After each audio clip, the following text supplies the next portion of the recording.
Welcome back to the College Football Every Game on the Board podcast, where we're back with Robbie Veno, and we're going rotation number 381 down to the end of the Saturday college football card. But Robbie, welcome into the podcast. How you feeling? Feeling good today, Drew. How about yourself?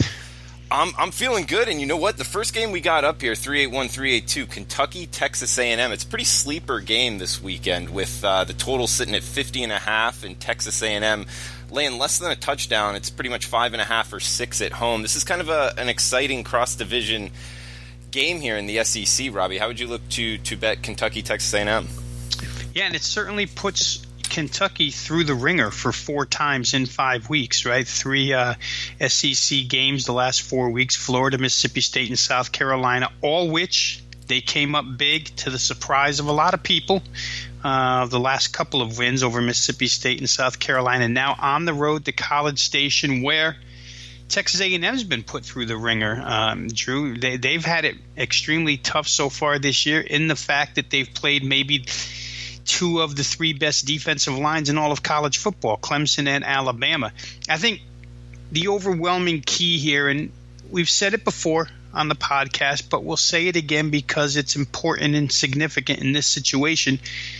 Will Kentucky be able to run the football with Benny Snell? I know you hear him. He's one of the best interviews out there right now. It's a real exuberant kid. And, you know, he's fulfilled everything he said. He claims he can run on anybody. Always credits the team, the offensive line, and the whole group has played outstanding so far this year. And they have run whenever they had to run. But here's another test.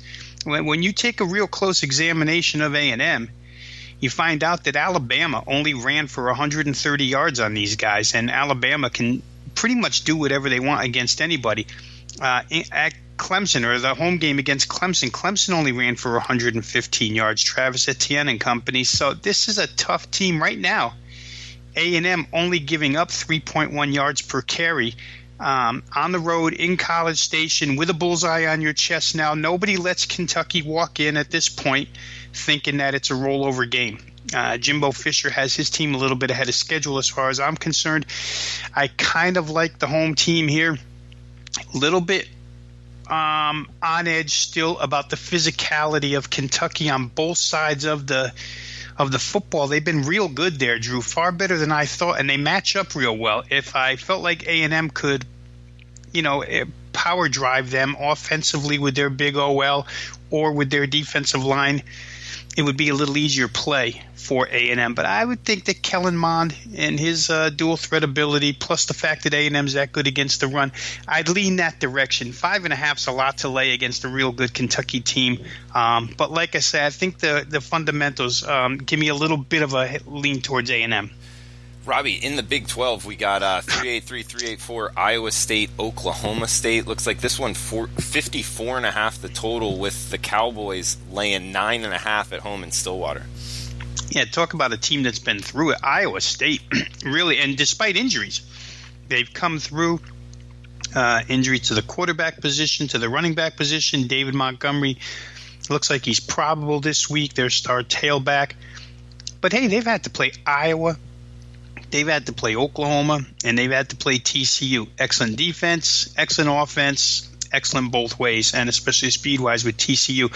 Nobody's beaten this Iowa State team up. Now comes Oklahoma State and their high-flying offense. I would say this, Drew, that the Oklahoma State team, with the defensive coordinator shift to Jim Knowles after the first 2 games, really, really looked like Oklahoma State was going to be a different team. And then they played Boise, and it still looked like they were going to be a different team because they really annihilated Boise State in that contest. But Texas Tech and then Kansas both put up points against this defense, and it has you wondering about the Jim Knowles scheme. The one thing that's crystal clear is that the aggressiveness of the defense can't be denied. They've recorded 22 sacks already this season, so expect Iowa State to be under pressure here to throw the football. They're kind of a balanced attack. They're not a chunk attack. So Oklahoma State maybe gets a small advantage there with their ability to rush the passer, but I just feel like the way Iowa State's been through so many tests so far and come through really good in those tests, that maybe it's the right side here just to take the points. I don't have a real preference towards this game, but 10.5 does seem like a lot. I looked at the total here this morning, 54.5.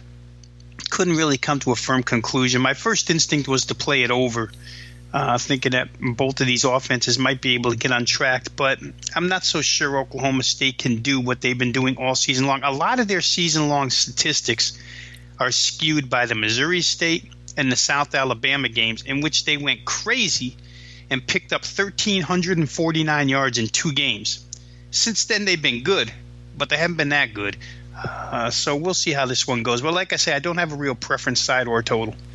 Robbie, let's head back to the SEC. We got 385, 386, Vandy at Georgia. This one, the Bulldogs laying, 26 at home in Athens, 54.5 the total. Would you look to get involved in this one? Be tough, but I'd lean maybe toward the underdog with 26, Drew. It just seems like a huge number. And I know Georgia's the better team. They're the superior team. We won't even call them better. They're the superior team here. But Derek Mason and that defense does have a way of, taming other offenses to the point where they can't get totally untracked. Notre Dame scored 22. And again, that's Notre Dame with Brandon Wimbush, not Notre Dame with Ian Book, but they only scored 22. South Carolina did get loose for 37, and then they played last week Tennessee State. Not much to look at in that game. I actually think that game was probably more of a part of a 2-week preparation for Georgia than it was preparation for Tennessee State. I totally ignored the 31-27 win. Georgia does everything so well on the offensive side, whether it be run or pass, that it's going to be difficult for Vandy here. They're going to have to throw the football. In my estimation, Kyle Shermer is going to have to make some plays. You're not going to make a living running against Georgia. You're going to have to make some plays downfield through the air and maybe force a couple of turnovers. For the Vandy side, they haven't been that bad at forcing turnovers, 9 so far this year, but they've had 9 themselves.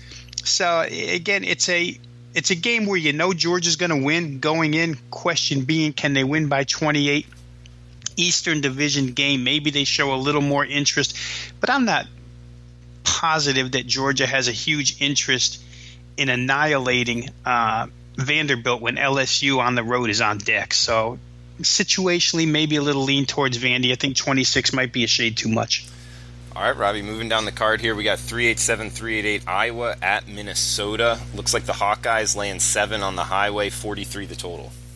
Yeah, things are coming back against Minnesota now. I mean, the beginning of the year was nice.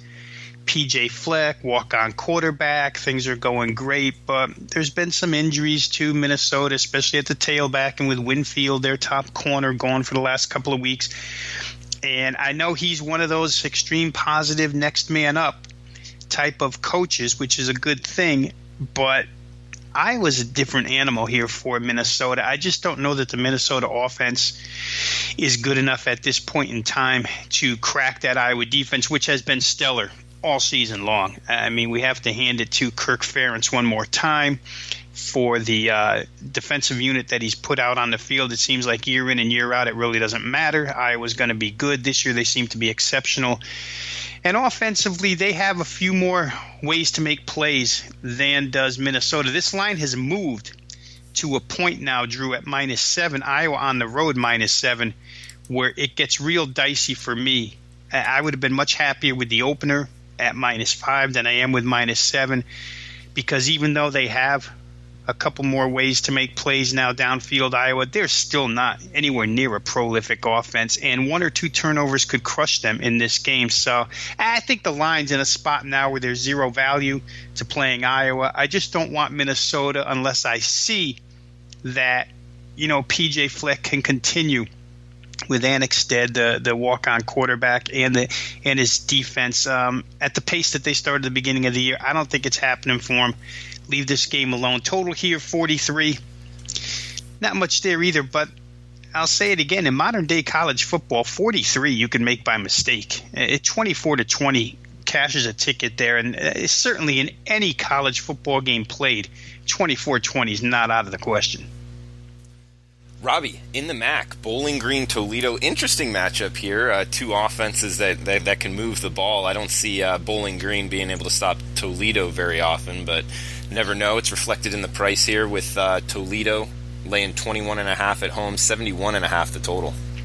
Yeah, impossible for me to play, Drew, until we know for sure about Toledo's starting quarterback, Mitchell Guadagni. Suffered a head injury against Fresno State last week, been in the concussion protocol. We don't know if he's going to go or not. To lay 21.5. They might be able to do it simply based on handing off the football. And I'm sure that they can still throw the football even if Guadagni doesn't play. But when you lay 21.5, you'd like to know that you have your starting quarterback and the ability to get to what I would say maybe 49 here would be enough against Bowling Green. Seth Dagey and company on the other side, always capable. He threw for over 300 again last week, so they're not going to stop anybody, but they are going to move the football. I just won't play it either way, side or total, until I see a real report on Guadagni, which may take till Saturday morning before we know if he's going to start or not. Robbie, we got Auburn at Mississippi State here. And Auburn's laying 3.5 on the road in Starkville, 41.5 the total. And I don't know if you remember, Robbie, but about maybe 6-7 years ago, something like that, these two teams played and the final score was 3-2. I mean, I'm not saying it's going to be that low, but at 41.5, I don't see him getting to 40. What do you think? Well, neither do a lot of people, Drew, because that number's tumbled down. 45.5 now down to 41.5, like you just said. I kind of like the home underdog here. I think Joe Moorhead's team has to come up with a big game here, and they're built.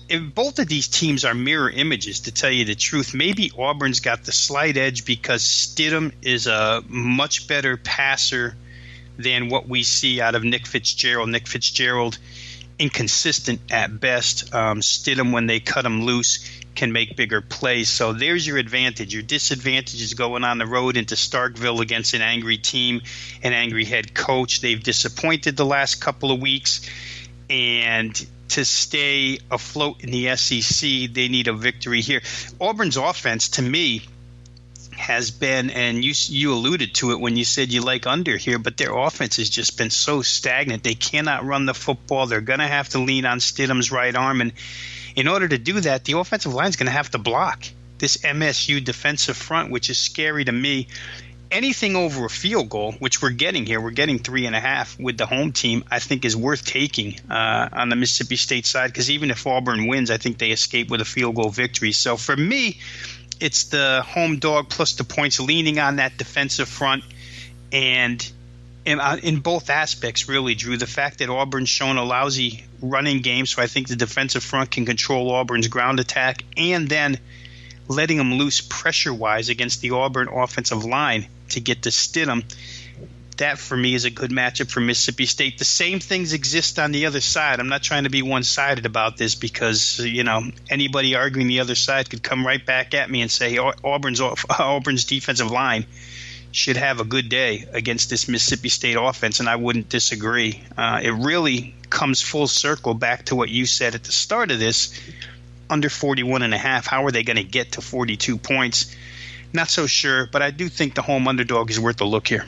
Yeah, also, I mean, you could count on like special teams or defensive scores. That's a hard thing to handicap. But do you try to handicap that at all, Robbie? No, you just can't. Unless you know a team's got superior special teams. I think that, we talked yesterday about South Florida, Georgia Tech, when they ran 2 kickoffs back. When you have a kick returner of that nature, you can kind of factor that in a little bit, but I think it's somewhat easier. And it's still kind of an impossible task, but it is somewhat easier to just guesstimate that there might be a turnover or two created by a certain defense than it is to figure for special teams points. So those things always come in strange ways, and they come at weird times of games. If you're playing under or over, they're always unexpected. Some of them make guys happy, some make them mad, but it's too difficult. I really don't factor any of that into a handicap.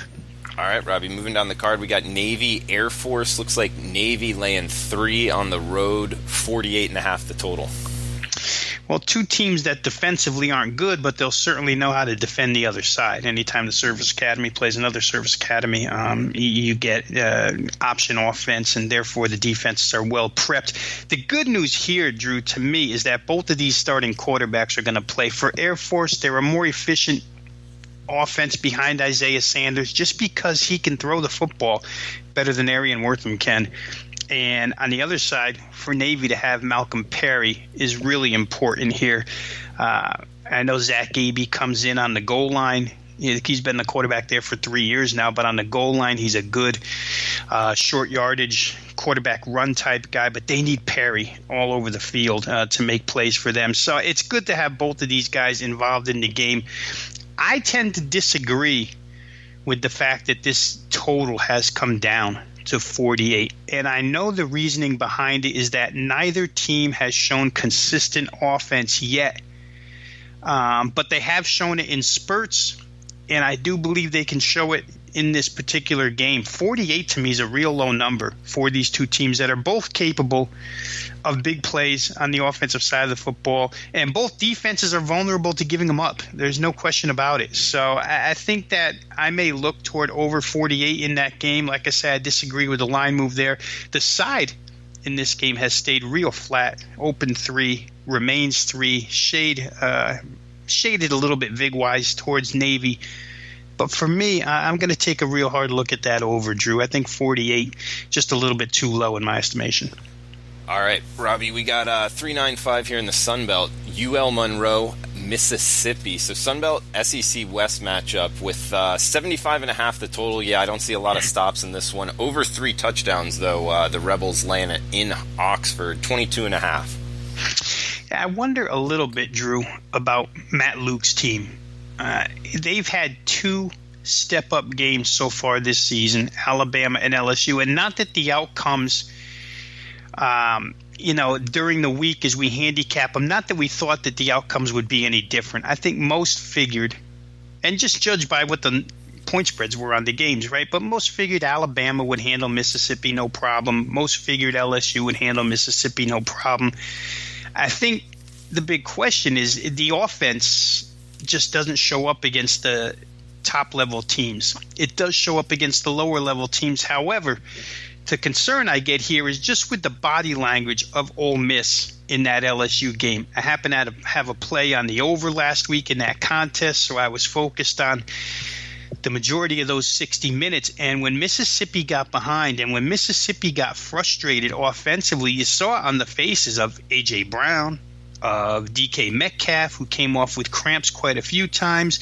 You don't see it so much in Jordan Ta'amu, the quarterback, but Mississippi sidelines just look deflated.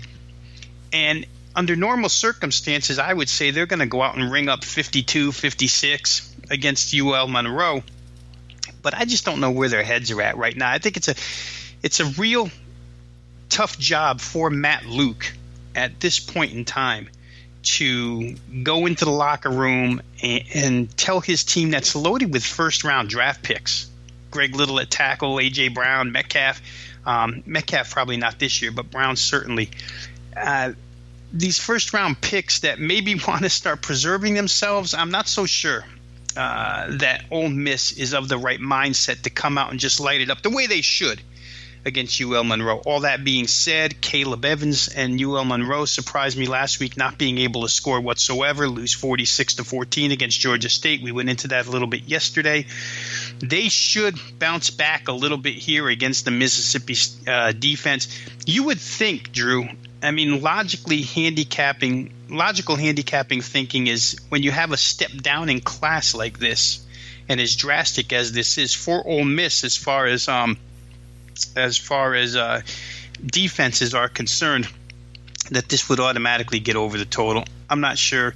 Ole Miss held Kent State down a couple of weeks ago. That game was played with some lightning delays, though, so it's hard to gauge. There was no free flow to that contest, Ole Miss and Kent State. Maybe you see a game in that total area again. 75.5, just a little too rich for me at this point in time. Robbie, a big one here, arguably the biggest game of the weekend with 397 Oklahoma at 398 Texas, or not at, the Red River Rivalry, Red River Shootout. Actually, I'm not sure what it's supposed to be referred to. If you're in Oklahoma or Texas or know what, hit Rob or I up on Twitter. That's kind of an interesting fact there. You can follow Robbie at Rob Veno Sports, or myself at Drew Martin Bets. But Robbie, do you know which one it is referred to as? As somebody who's watched it for a number of years, Drew, I believe it's the Red River Rivalry. I mean, since the 70s, I think it's been that. But I'm probably dating myself with that. So I don't know. Maybe it's changed over the years. Everything else does. But Red River Rivalry, to the best of my knowledge. All right, good stuff. We got I see this one as having a lot of volatility, Robbie. I mean, outside of the Texas win over TCU, neither team has really a good win on their resume. I mean, with Oklahoma laying 7, 61.5 the total. How do you view this one? Yeah, my first inclination was to look to the underdog here, simply based on defense. You watch enough Oklahoma football, and you still don't come away impressed with them defensively. As many athletes and 5-star athletes as they get there, they can't seem to get it right, especially on the back end when it comes to throwing teams. Baylor threw for 416 last week against Oklahoma. Now, Tech's a better team than Baylor, but Texas in no way, shape, or form is a better throwing team than Baylor. I mean, Baylor has legitimate receivers, a legitimate throwing quarterback. Texas has none of that.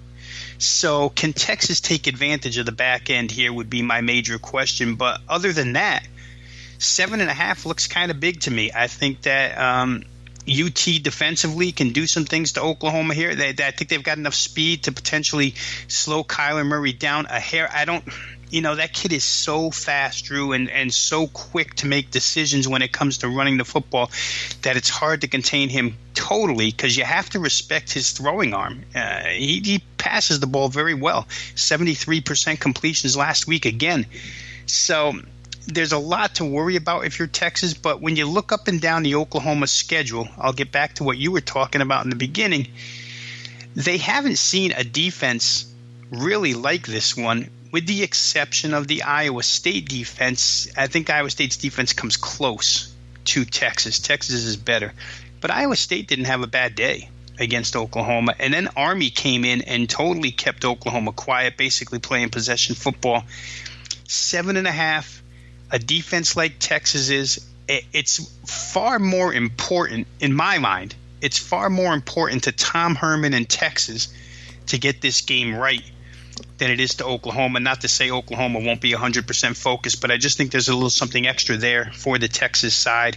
If I was going to play it side-wise, I'd probably look to Texas. As far as total is concerned, you're looking at 61.5. I just don't know that Texas has enough passing weaponry to exploit Oklahoma's main weakness. We'll see.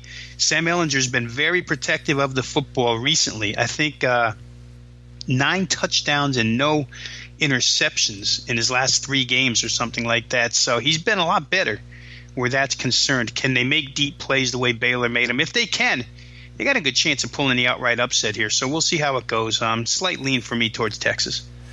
399-400 here. UConn at Memphis. Looks like 78.5 the total at Chris right now, with Memphis laying 35 at home, Robbie. And it looks like good weather in Memphis on Saturday. So it's going to be interesting to see how many points Memphis scores. How do you view it?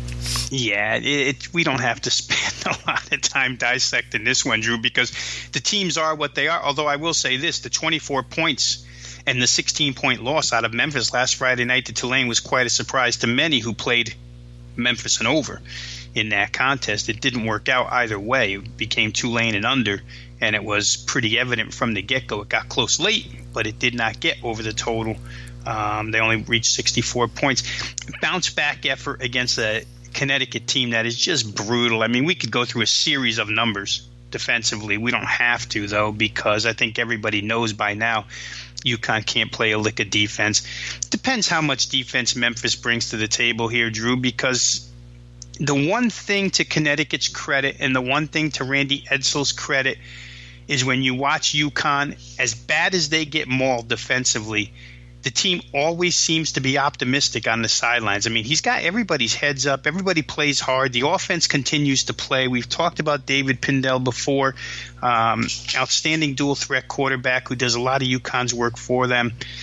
78.5. Wow, that's a lot of points here for me, and I just don't know that I could play, and I don't know that I could lay 35 either. As the season goes on, Connecticut's going to get progressively, or incrementally is even a better word, because it's going to come in small pieces, better, and slide under numbers. But, boy, I don't know. I don't want them here. I don't want Memphis here. We know Memphis is going to light up the board. If they make it over 60, this game gets over the total. But if they don't make it over 60, maybe it's maybe 78.5 is a little too much. 401-402, Robbie, we got UL Lafayette at Texas State. It looks like Lafayette laying 4 on the road, 59.5 the total. Yeah, I'm a bit interested in this, Drew. I think that UL Lafayette right now hasn't had much of an opportunity to play a team, let's say, at their level. Recently, they've had to play Mississippi State and Alabama 2 of the last 3 weeks, which were extreme blowouts. They lose 56-10, 56-14, almost identical scores. In between, they lose by 2 to Kilton Anderson and Coastal Carolina 30-28. But they're going to welcome the sight of Texas State here. After you play Mississippi State's defense and Alabama's defense 2 of the last 3 weeks, you want to see something like Texas State's defense march in, or you go to their place to play them, which is the case this week. Plenty of offensive weaponry here with Regis at running back, with Nunez at quarterback. I just think UL Lafayette, in my mind, Drew, hasn't been able the last 3 weeks to really cut loose offensively, and they're going to get a chance because Everett Withers' team, Texas State, plays at extreme pace, and they found a quarterback that they trust now, so they like going at that pace, and I think you get extra possessions here. I think you get a lot of points. The initial movement has been towards under, and not sure I agree with that. I'm going to be looking over here. I think that both of these teams on the defensive side can be exploited. And I just think UL Lafayette is going to have a real good time against the Texas State defense after seeing Mississippi State and Alabama in 2 of the last 3 weeks. Yeah, good breakdown. That makes sense. We got Texas San Antonio at Rice next up, and it looks like UTSA laying 1 on the road, 50 the total, Robbie. I'm going to trust Mike Bloomgren's team from Houston here, Drew. I think Rice under a field goal has to be the right side. Texas San Antonio has shown nothing to, dissuade me from that opinion. They did have a tough schedule. I have to grant them that. Texas San Antonio started the season with, for them, the level of Conference USA that they're at, for them, was a difficult non-conference schedule, no doubt about it. But so did Rice. Rice played some teams in there, and they played Houston real good for a half, and they had to take their lumps as well. But what I've seen from them and what he's been able to do with their offense, bringing that Stanford-style offense to Rice, and it hasn't been limited to just let's run the ball up the middle. Rice has been pretty balanced both ways on offense. I like what I've seen out of them for we're talking about 2 sub-500 teams here, so let's not build them up too much. But I think in this particular matchup, Rice has more offense from what we've seen, a lot more offensive firepower in my mind, and Texas San Antonio unable to get to 20 points. Even against the Rice defense, which has been shredded, I don't know that San Antonio is going to be able to get to those 20 points. So I think under a field goal, real good here for Rice. We got Kansas State at Baylor in the Big 12 here, Robbie. 55 the total, with Baylor laying 3.5 at home. Yeah, this is, I don't know, Drew. K-State under Bill Snyder returned a team this year that should be a lot better than what they are. And I don't know what that's from. I really don't. I don't know what it's a product of. But I still look at their personnel and the fact that these 2 quarterbacks have played in the system for a couple of years, and you wonder how they cannot move the football. But they are the same, offensive philosophy that they've been for however many years under Bill Snyder. And maybe that's just not translating anymore, because that offense is really what's dragging them down. It's put a lot of pressure on the defense, which can be better than the numbers indicate, Duke Shelley and company, but they just haven't been able to. I mean, I wonder, every time I look at a K-State game each week, I feel like it could be the breakout week offensively, but now there's been so many bad weeks offensively. I don't know. Like I say, maybe they just are what they've shown us on paper, and it's never going to change. If that's the case, you want to get on Baylor, which is a team that's really excited right now. You watch them against Oklahoma, and I know they lost 66-33, but Matt Rule's team has players. They have more speed than K-State. They have more vertical downfield ability than K-State, and it's not even close. Defensively, they're still a little bit shy on quality depth, but they play hard throughout a contest, and Kansas State is not going to tempo them to death the way OU did last week. Everything that we've seen so far, Drew, should make this a real easy look toward the Baylor side, because it's a team that's just starving for wins, and it's like a vulture. They're going to see something in their way here on Saturday in purple and silver uniforms that, as of right now, doesn't look like they'll put up much resistance. I hate to do it because Bill Snyder in underdog roles has been real good over his tenure, and it's a long tenure, but I don't know. Right now I can't play K-State. I would look towards Baylor.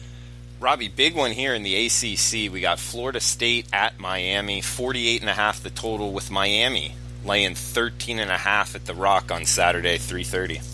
Yeah, I think the biggest thing fundamentally, Drew, if you just look at fundamentals in this game, the biggest question will be, can Florida State handle the Miami defensive front seven, which has been real good all season long, and they probably overwhelmed the Florida State offensive line here. That switch to Willie Taggart's Gulf Coast offense just hasn't gone well.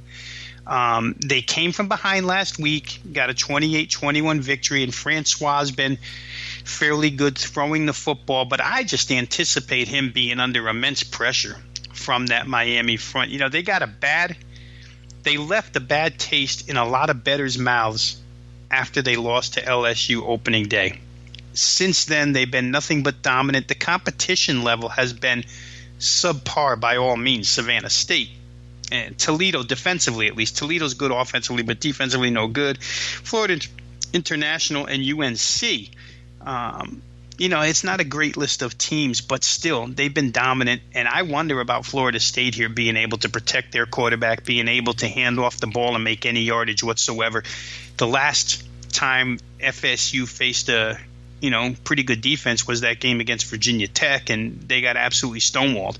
So I know Willie Taggart says his team made progress last week. I have no idea what he considers progress, but having to come up with 2 touchdowns late to beat Louisville to me isn't progress. So it's a big number to lay with Miami here, and it's a rivalry game, so you're going to get a huge effort out of Florida State.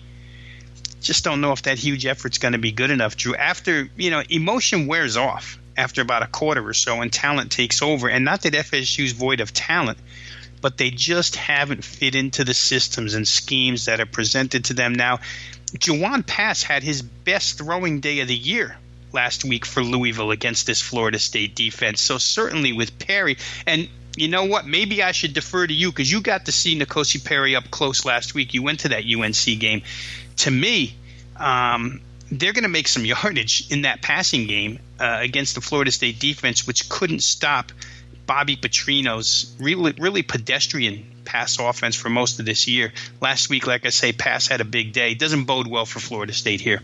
Yeah, I mean, N'Kosi Perry, he can really move. That's one thing I noticed as far as his running ability was very impressive. I mean, he could throw the ball always, but I mean, what would you compare him to as far as a running threat, Robbie? I mean, well, I think if you're a defensive coordinator, just if I was on the other sideline and I had to defend him, he's a threat. So you have to make concessions to that end of the game, which takes away from your pass defense in a lot of instances, Drew. So I would say he's just evaluating him. He's good enough for a defensive coordinator to worry about and have to adjust his defense, or during this prep week have to prep his defense for being able to contain him and his ability to get out of the pocket. So it's a major advantage for Miami, no doubt about it. When you have a quarterback that can throw as well as he can, and a quarterback that defensive coordinators have to fear running the football in broken play situations, it makes a huge difference. Yeah, it's going to be an exciting game there in Miami Gardens, but we'll move down the card here. 409-410 Nebraska at Wisconsin. Looks like 57.5 the total, with Whiskey laying 17 in Camp Randall.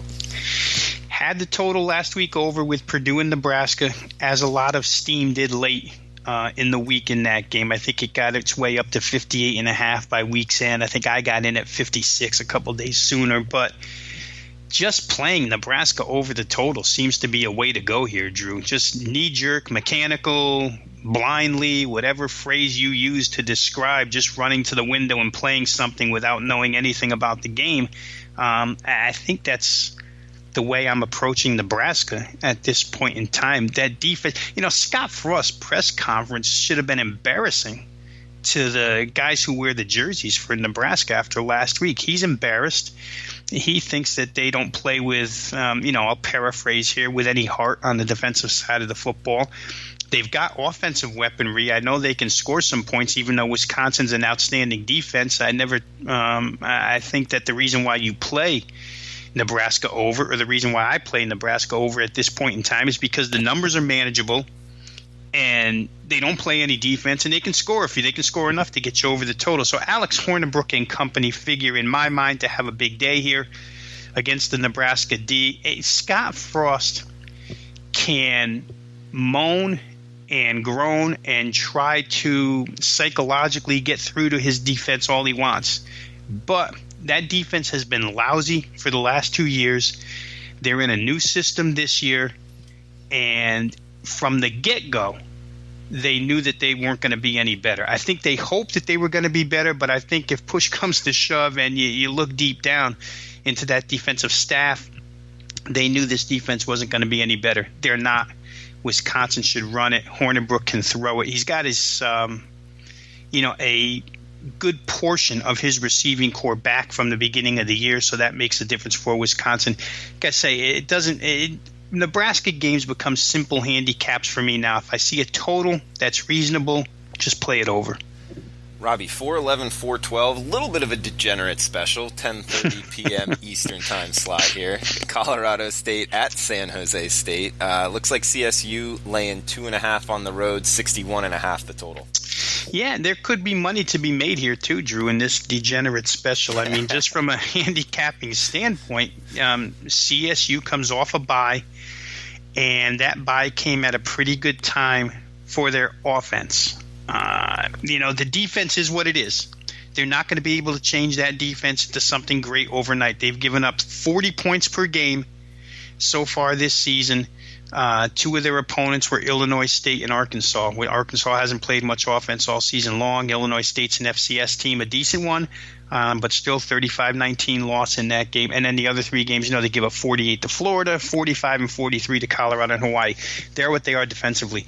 But offensively, it had gone a little bit south here with Carter Samuels at quarterback, and it shouldn't. They should be able to move the football, especially against this San Jose State team, which gives up yardage in bunches. I think the bye week for head coach Mike Bobo really helped, or should help, them from an offensive standpoint here. All that being said, you have to be a little bit or have your eyes opened a little bit to the San Jose State passing game. They can't run the ball a lick, and they don't pretend to be able to run the ball a lick, but they throw for almost 300 a game against a defense that's given up 257 a game. That's a pretty good matchup for San Jose State here. You're in the altitude. Maybe their defense gets fatigued a little bit in the end, but I'm looking at that number in the very low 60s in a Colorado State game, and I think both teams have huge offensive advantages. I probably look to play it over, and aside from it being a get your money back game if you've had a bad Saturday afternoon, I think just overall before the day starts, when you walk up to the window for the first time, this probably should be part of your card. Colorado State, San Jose State over. Robbie, and I got to clarify, when I say degenerate special, I'm saying it tongue-in-cheek. I absolutely agree with you. These can be beatable. So I don't know. Did you take it that way?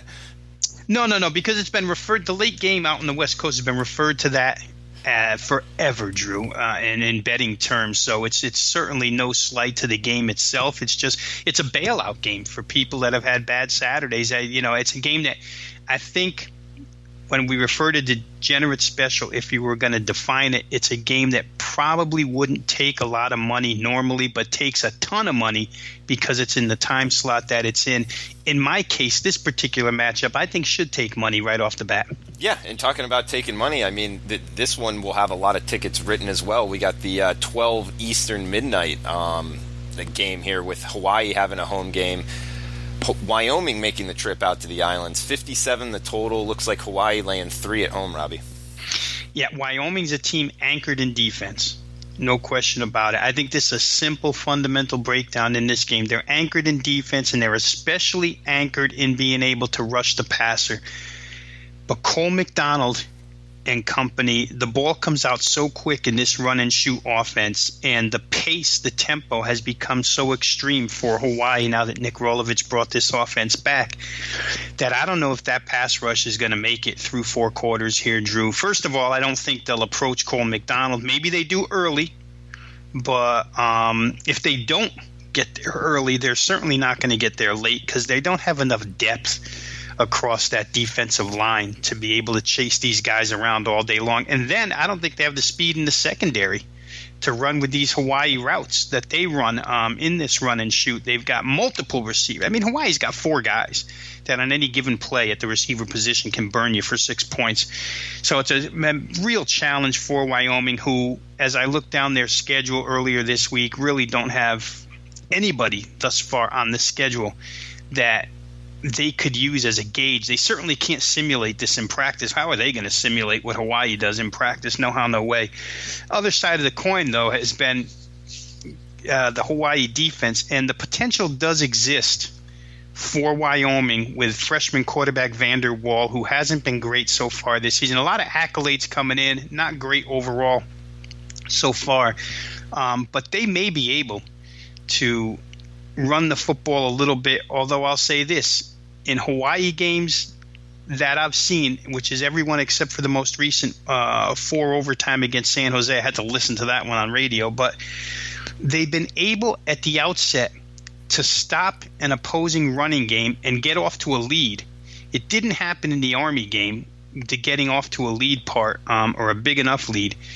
But here, if they shut Wyoming down early and get up 21-0, so let's say somewhat to the way they did against Navy, this game's over, cut and dry. So I think Hawaii might be a good way to look. I also think total getting up and over is a good way to look. Yeah, that was a good breakdown to end it here, Robbie. And what do you got on tap for this weekend? Well, the college card will be strong as it's been throughout the first 5 weeks here, Drew. I'm anticipating to have a full card of 8 plays, 20-star, 15 stars, but probably 3 like we've been going the last 3 weeks. I think the cards have been very similar, a 20-star, 3 15s, and then 4 10s to back it up. Like a lot of stuff out there, still we haven't reached the point yet, I don't think, where numbers are too tight for us to go ahead and beat. So that'll be the college card. It'll be up later today, this evening at the latest, and then of course the NFL card will go up tomorrow morning. But don't forget about baseball. Playoff baseball will be up. I see a couple of things tomorrow that we're going to play. So it's going to be an active weekend, Drew. I mean, anybody that subscribes or signs up and follows me, they're going to get some plays. So we're going to fire, and we'll see how it goes. It's going good so far. We'll look to continue that trend. Yeah, Robbie, a great choice on sportsmemo.com. Guys, we'll be back tomorrow with NFL Every Game on the Board podcast.